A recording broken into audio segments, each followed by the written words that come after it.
గ్రామ పొలిమేరల్లో లయబద్ధమైన ఉలిరాగాలు ఏ వీధిలో కాలు మోపినా సంగీత సాధన చేస్తున్నారా అన్నట్లుగా వినసొంపైన స్వరాలు.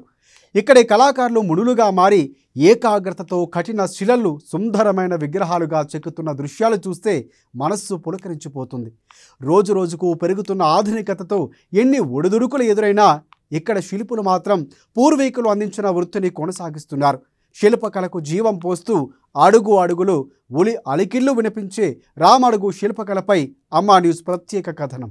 శిలలపై శిల్పాలు చెక్కినారు, మన వాళ్ళు సృష్టికే అందాలు తెచ్చినారు. శిలలపై శిల్పాలు చెక్కినారు. కరీంనగర్ జిల్లా కేంద్రానికి కూతవేటు దూరంలో ఉన్న రామడుగు శిల్పాలకు దేశవ్యాప్తంగా ఎంతో ప్రత్యేకత ఉంది. మొక్కవోని దీక్షతో శిలలు శిల్పంగా మలిచి ప్రపంచానికి అందించేందుకు రామడుగు శిల్పులు తరాలుగా తప్పిస్తూనే కళను చెక్కు చెదరకుండా కాపాడుతున్నారు. నల్లని రాళ్లలో చల్లని కళ్ళను చూపిస్తున్నారు ఇక్కడి కళాకారులు. అపురూపమైన శిల్పకళతో కఠినమైన రాయికి ఊపిరిపోస్తున్నారు. ఉలితో రాళ్లను జవరాలుగా మరిచి కఠిన శిలలు సైతం కారుణ్యమూర్తులుగా అచ్చెరువందే దేవతా విగ్రహాలు చెక్కి తమ ప్రత్యేకతను చాటుకుంటున్నారు.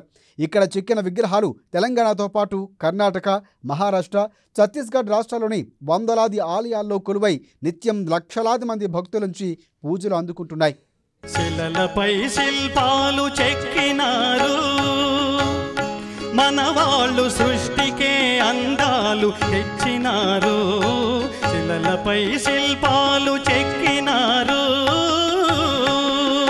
రామడుగు శిల్పకళకు ఘన చరిత్రే ఉందంటారు రామడుగు వాసులు. 6 శతాబ్దాల క్రితం రామడుగు గడికోట నిర్మాణం కోసం కర్ణాటక నుంచి వలస వచ్చిన శిల్పులు కోట నిర్మాణం పూర్తయిన తరువాత వారిలో కొందరు తిరిగి తమ ప్రాంతాలకు వెళ్ళిపోతే మరికొందరు మాత్రం ఇక్కడే స్థిరపడ్డారు. ఆనాటి కళాకారుల వారసులే ఈనాటికి శిల్పకళను ముందుకు తీసుకువెళుతూ అందరి మన్ననలు పొందుతున్నారు. శిల్పకళపై ఉపాధి పొందుతూనే తరాల సంపదను కాపాడుతున్నారు. శిలలపై శిల్పాలు చెక్కినారు, మన వాళ్ళు సృష్టికే అందాలు తెచ్చినారు. శిలలపై శిల్పాలు చెక్కినారు. శిల్పాలు చెక్కేందుకు వీరంతా అమృత శిలను వినియోగిస్తారు. ఈ శిల అయితే మృదువుగా ఉండడంతో పాటు ఎలా చెక్కితే అలా అంతటి సుందర రూపం రూపుదిద్దుకుంటుంది. ఈ అమృత శిలను చుట్టుపక్కల గ్రామాలైన వెంగళాయిపేట, ఐతుపల్లి నుంచి తీసుకొచ్చి శిల్పాలుగా తీర్చిదిద్దేవారు. అయితే ప్రస్తుతం అక్కడ ఈ అమృత శిల కొరత ఏర్పడంతో బాహుపేటతో పాటు ఆంధ్రప్రదేశ్, రాజస్థాన్, మహారాష్ట్రాల నుంచి గ్రానైట్ రాయిని తీసుకువచ్చి శిల్పాలను చెక్కుతున్నారు. శిలలపై శిల్పాలు చెక్కినారు, మన వాళ్ళు సృష్టికే అందాలు తెచ్చినారు. శిలలపై శిల్పాలు చెక్కినారు. రామడుగు గ్రామంలో ఏ వీధికి వెళ్ళినా అయితే భక్తిభావాన్ని పెంపొందించే దేవతా మూర్తుల విగ్రహాలు, లేక టీవీగా కనిపించే స్వాతంత్ర్య సమరయోధుల విగ్రహాలు, లేక తమ రక్త సంబంధికులు తయారు చేయించుకున్న విగ్రహాలే కనిపిస్తూ ఉంటాయి. ఒకచోట స్థిర ప్రతిష్ఠ కోసం సిద్ధమైన వినాయకుడు అమ్మవారి విగ్రహం దర్శనమిస్తే మరో చోట ప్రసన్నవదనంతో ఆసీనుడైన లక్ష్మీ నరసింహుడు, ఇంకో చోట శిల్పి చేతిలో సిద్ధమవుతున్న అయ్యప్ప విగ్రహం కనిపిస్తాయి. కాస్త తల తిప్పితే మీసం మలేస్తూ చంద్రశేఖర్ ఆజాద్ నిలువెత్తు విగ్రహం, ఇంకోవైపు ధ్యాన ముద్రలో ఉన్న జాతిపిత విగ్రహం, ఇలా రకరకాల శిల్పాలు రామడుగు శిల్పుల కళా నైపుణ్యానికి నిలువుటద్దంగా కనిపిస్తాయి. నేను BSc BEd చేసిన ప్రైవేట్లా సరిపోతలేదు అనేటువంటి ఉద్దేశంతో మా కులవృత్తి అయినటువంటి ఈ శిల్పకళను ఎంచుకొని శిల్పకళలో దాదాపు ఇప్పటి వరకు 15-20 సంవత్సరాల నుంచి ఇందులోనే కొనసాగుతున్నాను. అప్పటికి విద్యార్థుల సేవలో తరించిన, ఇప్పుడు భగవంతుని సేవలో తరిస్తున్నాను. ఈ వృత్తి లోపల కూడా నాకు సంతృప్తి లభిస్తుంది. కాకపోతే మాకున్నటువంటి పరిమితుల మేరకు అంటే ధరల రూపం లోపల కానీ, రాయి అవైలబిలిటీ రూపం లోపల కానీ మాకున్నటువంటి కష్టము ద్వారా మాకు ఎలాంటి ప్రభుత్వం నుంచి కానీ ప్రైవేట్ పరంగా కానీ మాకు ఎలాంటి ప్రోత్సాహం అనేది లభించడం లేదు. తర్వాత కస్టమర్లు కూడా వేలకు వేలు, లక్షలకు లక్షలు పెట్టి దేవాలయాలు నిర్మిస్తారు. కానీ దేవతామూర్తులను, అందులో ముఖ్యమైనటువంటి దేవతామూర్తులను తయారు చేయడానికి వచ్చి వందలల్లో కావాలి, వేలల్లో కావాలి అనేటువంటి కొసుడు అనేది ఇక్కడ జరుగుతుంది. దీనివల్ల కూడా మాకు కొంత ఇబ్బంది అనేది ఏర్పడుతుంది. అయినా మేము ఇక మాకు సరిపోయే మందం మేము మాకు అనుకూలతను బట్టి మేము ప్రయత్నం చేస్తున్నాము. ధరల విషయం లోపలనే అనుకూలత లేదు, రాయి దొరకట్లేదు ఒకటి. తర్వాత ఆ రాయికి చేసినటువంటి ఈ పనికి ఏంటంటే గుర్తింపు సరిగా లేదు అన్నట్టు. గుర్తింపు లేకపోవడం వల్ల ఏంటంటే మాకు తగినటువంటి శ్రమకు తగిన ఫలితం అనేది లభించటం లేదు. అందరి యొక్క బాధ కూడా అదే. శ్రమకు తగినటువంటి ఫలితం లేకపోవడం వల్ల తృప్తి అనేది లేకుండా పోతుంది అన్నట్టు. చేస్తున్నాం దైవ సన్నిధిలో దైవం యొక్క ఆరాధన చేస్తున్నాం మేము కూడా, కానీ మాకున్నటువంటి పరిమితులకు మేర సరిపోతలేదు అనేటువంటి ఆలోచన. ఇప్పుడు సంతోషంగా ఉండాలంటే ఏం చేయాలి? ఒకటే సార్, ధనం మూలం మిదం జగత్తు. ధనం సరిపోయినటువంటి శ్రమకు తగిన ఫలితం కావాలి. అంటే కస్టమర్లు ఆలోచించి సరైనటువంటి మూల్యం చెల్లించినట్టయితే మాకు సరిపోతుంది అంతే. శిలలపై శిల్పాలు చెక్కినారు, మన వాళ్ళు సృష్టికే అందాలు తెచ్చినారు. శిలలపై శిల్పాలు చెక్కినారు. రామడుగులో అడుగున్నర ఎత్తుండే నవగ్రహాల విగ్రహాలు మొదలుకొని 10 అడుగుల ఎత్తుండే భారీ విగ్రహాలు చెక్కుతారు. విగ్రహం తయారీకి పరిణామాన్ని బట్టి 2 రోజుల నుంచి నెల రోజుల సమయం పడుతుంది. ప్రధానంగా ఇక్కడ గ్రామ దేవతలు, ఆంజనేయ స్వామి, గణపతి, శ్రీరాముడు, శివలింగాలు, నవగ్రహ విగ్రహాలు, స్వాతంత్ర సమరయోధులు తయారు చేయాలనే ఆర్డర్లు వస్తూ ఉంటాయి. అత్యంత పురాతన చరిత్ర కలిగిన ఈ రామడుగు శిల్పాలు కొనుగోలు చేసేందుకు ఉమ్మడి కరీంనగర్ జిల్లా నుంచే కాకుండా ఆదిలాబాద్, నిజామాబాద్, బోధన్, నిర్మల్, మెదక్, హైదరాబాద్, కర్ణాటక రాష్ట్రంతో పాటు ఇతర రాష్ట్రాల నుంచి వస్తూ ఉంటారు. మేము అన్ని రకాల దేవతా విగ్రహాలు దాదాపుగా చిన్న సైజు నుంచి 11-12 ఫీట్ల సైజు వరకు, తర్వాత స్పెసిఫిక్గా ఓ 20-25 ఫీట్ల విగ్రహాల వరకు మేము ఇక్కడ తయారు చేస్తున్నాము. అన్ని రకాల దేవతా విగ్రహాలు అంటే నంది, లింగం, గణపతి, అమ్మవారు, అలాంటి అన్ని విగ్రహాలు, శివుడు కానీ అన్ని రకాల విగ్రహాలతో పాటు మేము మనుషుల విగ్రహాలను కూడా, అంటే రాజకీయ నాయకులు కానీ ఎవరైనా చనిపోయిన వారు జ్ఞాపకార్థకం వారి విగ్రహాన్ని పెట్టుకోవడానికి మనుషుల విగ్రహాలను కూడా తయారు చేసి ఇస్తున్నాము నైపుణ్యంతో. ఇక్కడి నుండి రామడుగు నుండి అంటే గత 1969లో రామడుగులో శిల్పకళా కేంద్రాన్ని మా నాన్నగారు సెకల వెంకటాచలం గారు ఇక్కడ నెలకొల్పడం జరిగింది. అప్పటి నుండి తెలంగాణలో ఉన్నటువంటి అన్ని జిల్లాలకు మరియు మహారాష్ట్రలో ఉన్నటువంటి ఒక 4-5 జిల్లాలకు మేము ఇక్కడి నుంచి సప్లై చేస్తున్నాం విగ్రహాలు. అందరూ ఇక్కడికి వచ్చి ఆర్డర్ ఇచ్చి విగ్రహాలు తీసుకుపోవడం జరుగుతుంది. కరెంటు సబ్సిడీ అయినా ఏం లేదు, కేటగిరీ 2 కిందనే మేము పవర్ తీసుకోవడం జరుగుతుంది. చేతితో చేసినప్పుడు పవర్ లేదు. సరే టెక్నాలజీ వచ్చింది కదా ఉపయోగించుకుందామని చేసినట్టయితే కేటగిరీ 2 కింద ఉంది. ఇది కేటగిరీ 4 కింద మాకు ఇచ్చి సబ్సిడీ రూపంలో ఇచ్చినట్టయితే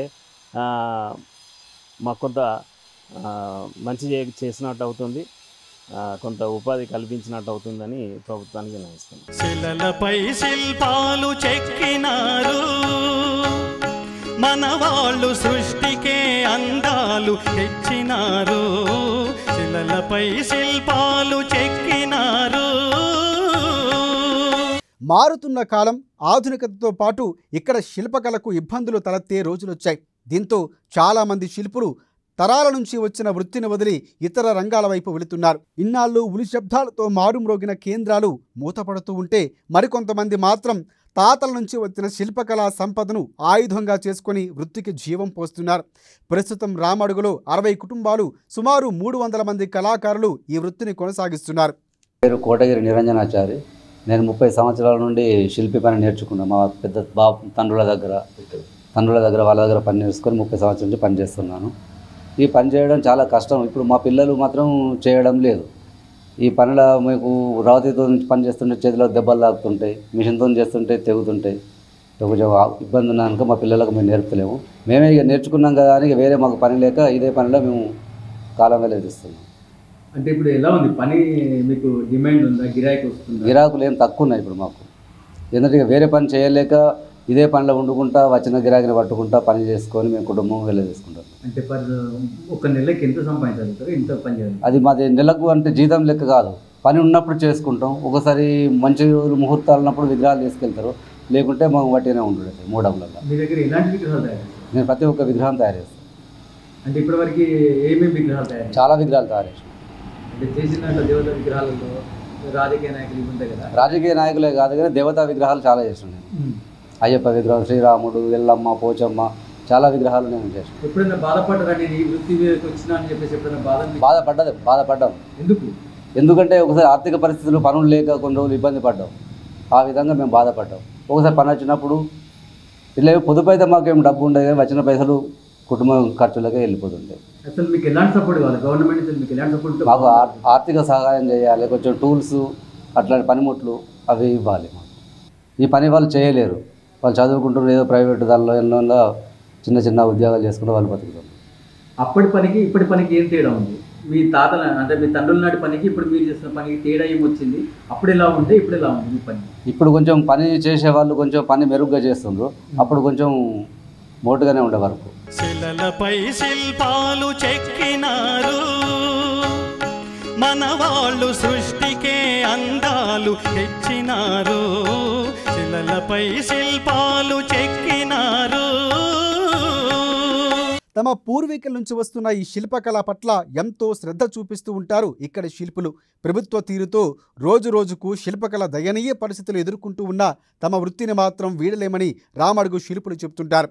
రాయి తెచ్చుకోవడంలో ఇబ్బందులు లేకుండా పర్మిట్ ఇవ్వడంతో పాటు ఉచితంగా పనిముట్లు అందజేయాలని వారు ప్రభుత్వాన్ని కోరుతున్నారు. రామడుగులో శిల్పకళను కాపాడేందుకు శిల్పకళా కళాశాలలు ఏర్పాటు చేయాలని కోరుతున్నారు. మాకేందంటే ఇప్పుడు మాకంటూ అందరి కుల వృత్తులు అందరినీ గుర్తించారు.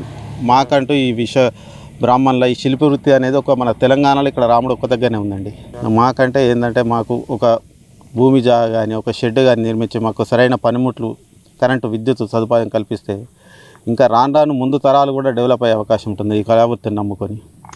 ఇప్పుడు మాకైతే దీనివల్ల ఆధారం తక్కువనే ఏదో వెళ్తుందండి. ఇది మాతోనే అంతరించిపోకుండా కాపాడాలంటే ప్రభుత్వం కొంచెం మాకు సహాయం చేయాలని కోరుకుంటున్నాం. పెరుగుతున్న టెక్నాలజీతో పోటీ పడుతూ వృత్తిని వదిలి ఆయా రంగాల్లో ఉద్యోగం చేస్తూ ఉన్నా అది ఏమాత్రం సంతృప్తి లేదని, తిరిగి తమ శిల్పకళా వృత్తిని ఆచరిస్తున్న వారు ఇక్కడ ఎందరో ఉన్నారు. ఎంత ఉన్నత చదువులు చదివినా, ఎంత ఉన్నత ఉద్యోగం చేసినా ఆత్మ సంతృప్తి లేదని తిరిగి తమ తాత ముత్తాతలు అందించిన శిల్పకళను ఎంచుకుంటున్నారు. తరతరాలుగా వస్తున్న తన శిల్పకళా సంపదనే వారు తమకు జీవితానికి సంతోషాన్ని ఇస్తుందని చెబుతున్నారు.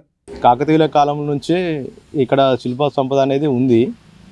బట్ కాకపోతే ఏంటంటే అప్పుడు రజాకర్ల కాలంలో ఎక్కువ శిల్ప సంపద చేయలేకపోయారు మా వాళ్ళు. అప్పుడు ఎక్కడెక్కడో చాలామంది వెళ్ళి వర్క్ చేశారు.